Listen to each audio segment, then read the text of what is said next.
Japanese. cheese or butter? Cream cheese.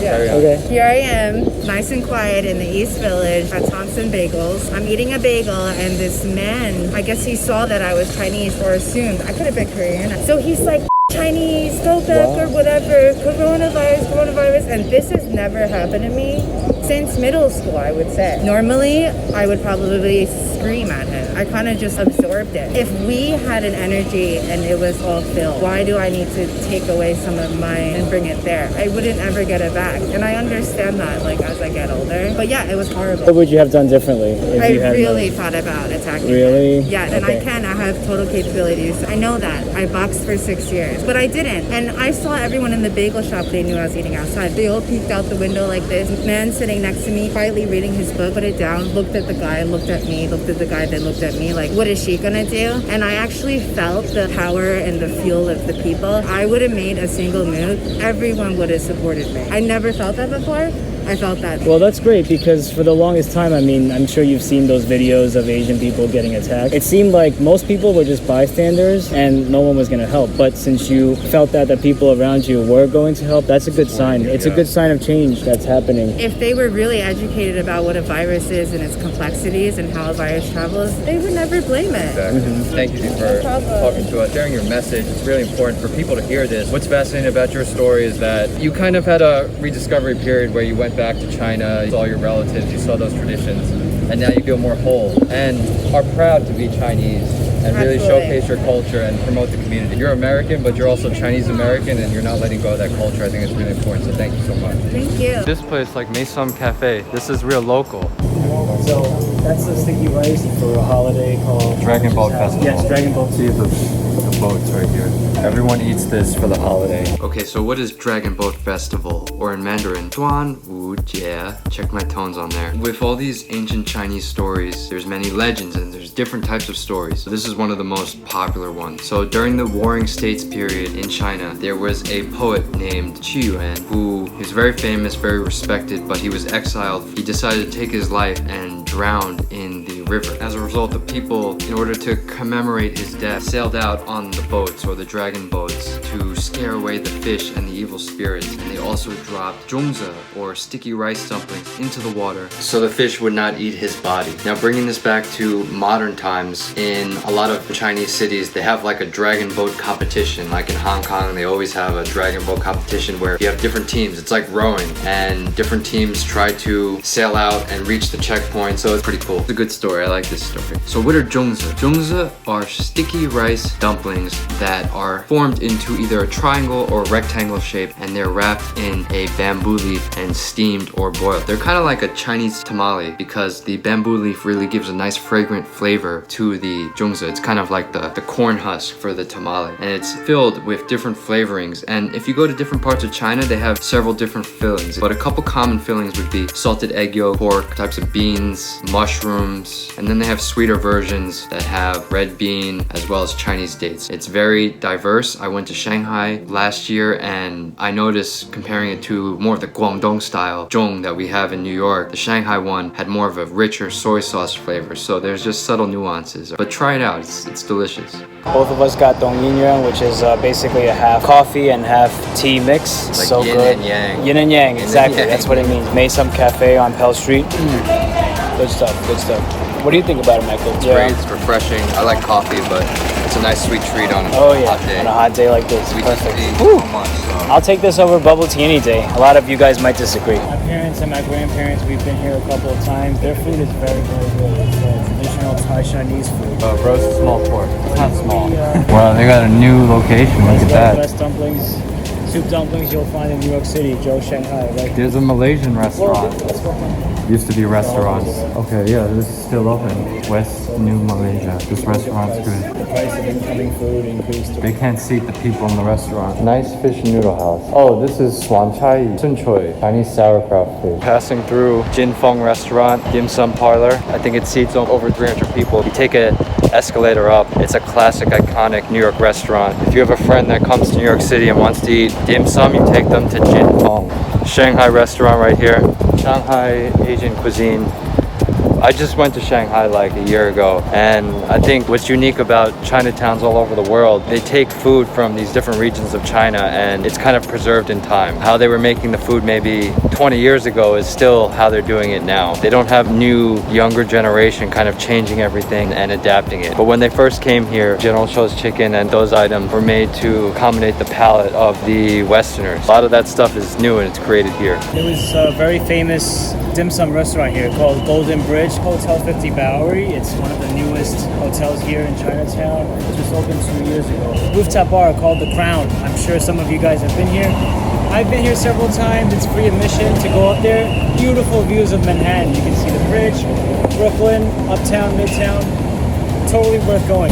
So we're on Canal Street right now. Busy intersection, Manhattan Bridge right over here.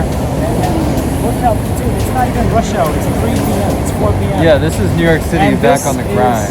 Rush hour. This looks like it's rush hour. This exchange.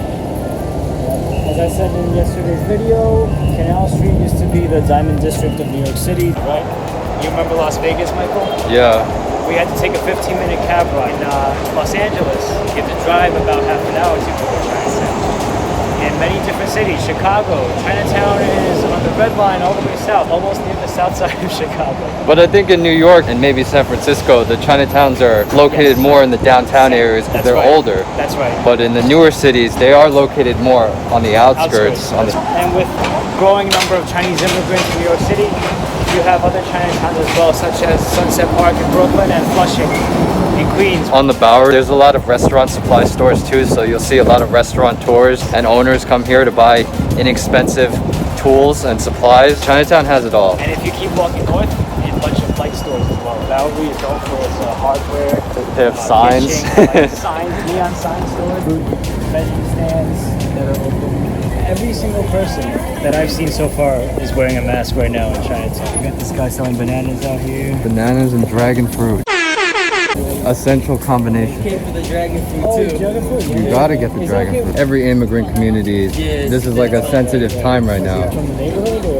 No, we're actually from Long Island. Long Island? Wow, you guys are like the I'm from Franklin Square. Oh, really? Yeah. So what are you doing? Tour, actually. Taking pictures, videos. Nice. Nice, yes, it All right. represents. So You that's guys cool. have like a YouTube channel? No, I just started like a couple of weeks ago, so that's why I'm like trying to get some content and stuff. That's cool, that's cool. You know, that's what we're doing right now, and we're just trying to do a video, promote the neighborhood. And that's a pretty dope video, actually. Yeah, we just bought this cool stuff. Well, let me show you guys. Okay, yeah. Look at this. Is So- this cereal? Oh, mixed, Oh. mixed kanji. So Mixed kanji. So Michael, he makes cooking videos and stuff. He That made looks good. He has a Zoom class, like a virtual class on how to make kanji. Really? Actually, yeah. But that's better. You just Wow. open You the just drink it can. straight from the can? I think you gotta heat it up though. Oh. You gotta heat it up. I thought it was just like straight out the can. No, you start drinking it. No, it's not like Yeah, Lunchables. I probably- think you gotta heat that up. Yeah. So you guys got that some from weird drink? market. Dakchung. Oh. Yeah, that's a really famous. Did you guys eat anything yet? Trying to find stuff. We're looking for like dumplings. So there's a Shanghai Asian Manor, right? Elizabeth Street. It's right across. It's either that one or Joe Shanghai. Joe's Shanghai is, so if you make a right on Bowery, you go all the way down. It's right next to the 50 Bowery Hotel. It's good for tourists, good for locals, good for everyone. We just had like a roast pork duck kind of rice. How was it? So we're still having a food coma. Being when I find uncomfortable, my comfortability. Right. So that's what I've been like trying to do, like stand out. With. Believe us when we tell you, man. Like you're doing the right thing. We don't see a lot of college students doing stuff like It's that. more just like letting things happen. So Like- Yeah, exactly. Yeah. People just watch stuff happen. Be Set an careful. example. Set an example. Definitely, absolutely, guys. all right, guys. Yeah. Well, yeah, like have a good day. We're in a very historical block here in Chinatown. This block is known for people selling their medicine, their herbs, and that beef jerky place is actually very famous. Chinese herb medicine store. You know, every store has a sign that says no mask, no entry, right? That's something that you have to respect. Just don't get angry when someone tells you to put on a face mask to go in, because we're really trying to look out for each other as a healthcare professional. That's all I can say. Right here, they're selling their roast pig, salt chicken, fresh. They were all hung up and they cut it up. Bakery over here. They have everything here. It's like a jack of all trades. Here is like your lunch counter area. your canteen. It's past lunchtime, so they don't have so much ready, but I'm sure during lunchtime this is all full with different options to choose. We're here in front of Hong Kong supermarket, one of the many Chinese supermarkets here in Chinatown. When you go into a lot of these Asian supermarkets, there's a lot of vegetables, fresh fruits, Asian vegetables. When you go into a lot of Western supermarkets, they have huge aisle for snacks and the meat department. But as you can see here, you walk right in and they're all fresh vegetables. People buy vegetables probably a couple times a week because they want to eat fresh. That's Chinese food. I'm zooming inside, so you see the fresh vegetables inside. They sell all kinds of stuff, house supplies, hand sanitizer, masks, of course. There's a lot of guidelines out here telling you to wear a mask before you go in. It's pretty much like your Asian Walmart. We're on Elizabeth and Hester Street, and there's a line of people waiting outside of this bakery. Wonder what they're... Oh, they're selling sticky rice. It's that time of year, it's that holiday. 你哋排隊買乜嘢啊？哦，買粽係嘛？而家係端午節啊。Oh, tomorrow. Oh, so everyone's online to buy zong. Sticky rice, is it the best? Would you say it is the best in Chinatown?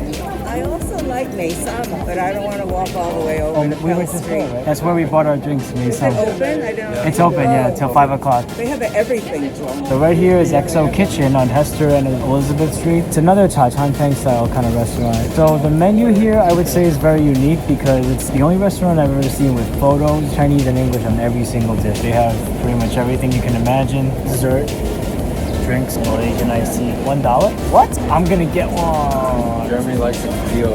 I like the deal. Anything $1, he likes. That's it, man. This used to be a pho place. Now, you know, any of these dumpling shops go to, you can usually buy dumplings frozen and bring them home and make them. Pro tip. That basically means veggie pork dumpling. Very good deal. This is famous right here. Wafong #1 fast food. I used to take Chinese class on Saturday over there, right across from the park. Sometimes I spend $3 and get roast pork over rice. This place is the best. I don't know what they do here, but you can see their chaso super caramelized. I don't know if it's honey, sugar, brown sugar, but it's delicious. You need to come here. There's a line out here still. Yeah. That's kind of the disgusting thing about it, right? Like a lot of the places here close, like, need to close, and close because of fear of like the racism and stuff like that that came from like Corona. I mean, even like minority neighborhoods have been like hit and stuff like that. Just like spray paint shit. It's like so much ignorance, you know? It's Yeah, disgusting. absolutely. So we're at the Grand Street handball courts right now. We have basketball courts on the other side. You can see people from the neighborhood are just here. Everyone's here. Handball is one of those sports that is characteristic of New York. You can only find here. And anyone can play. You don't need any fancy tools or equipment. You just need one ball and then everyone from the town can come. So they're playing right now. We'd play, but we ate too much. Some older gentlemen are playing right now. They could probably smoke us. It's really cool that everyone's out here having a good time playing, you know, sweating, I guess. This is New York summer. This is what it's all about. That's right. Cool, very cool. I used to play for money sometimes, and I'd always lose, so I'm not good with that. Like cha chan tang. Something breakfast, you know, you get your egg sandwich, your toast, or coffee. If you ever go to Hong Kong, it's like a fusion of Asian and Western breakfast. We just ordered lemon tea. It's called Dong Wen Man, you know, one of my favorites in the summer. This is like a Chinese diner, open all day. So they're really nice in here. They actually close at 5 o'clock. It's 5:15 right now, and they let us order. Really grateful for that. They have these nice club sandwiches. You find this in your traditional American diner. They have this too. So it's just like a Chinese interpretation on that. I think this is really cool. The first time I went to Hong Kong and I had this macaroni soup. Jeremy, what do you call it? Yifan, huh? Yeah, Yifan. Yifan. Shout out to Yifan. Shout out to Yifan. My friend. Yeah, He's a very that's smart businesswoman. But anyway, this dish right here is Western, it's Chinese. We all eat similar things. Curry fish balls are really nice too. Yudan, that's right. Why is it curry flavored? Do you know? I think it's just a good flavor. It's just a good It's a great flavor. There Kanji. you So go. kanji is the quintessential Asian breakfast food. It's cheap, it's nourishing, it's easy to make. Right. Traditionally in southern China and Hong Kong, they eat this in the morning for breakfast. Really coats the stomach. They have different flavors like preserved egg, Yes. Dansai peidan saoyok juk. So it's preserved egg with pork juk. They also have like fish juk. And you eat this with the Chinese donut called a yoji. Very cool. Yep. Okay, so we just got our iced lemon drinks. You know, every place has a hand sanitizer bottle. Very good. We're gonna go outside and enjoy this drink. This is a nice plant store. This lemon honey tea is just the right amount of honey. I love everything with honey. You're in the rainforest. In the rainforest, without the rain. Is this like an essential business? Yes, Asian people love their plants. Don't your parents have many plants in their house? No, we actually don't. Oh. They're just lazy. There's another section. I think many Asian households have several plants, whether it be bamboo or these types of plants. Like for good luck. Yeah, and businesses too, they have plants for good luck. Here walking down Little Italy, it's a lot more crowded than it was a few weeks ago. I've never seen this Christmas shop here. It's always been here? Yeah, I can't talk. Here every day, every week. I don't know why. My mask broke. Yeah, Michael's mask broke. Look, take a look right here. Yeah, he's tying it through the front. Very smart idea. Not smart. It's better than nothing. Outdoor dining, New York City, or by South Street Seaport. 6 feet apart. I'm tired of the stand. Lazy. It's really nice. Got some sushi. Is this a sushi restaurant? Sushi. Sushi. Suteshi. Suteshi. Look, this looks amazing. I want to eat here right now. No, I don't, because I'm still full from last time. Yeah.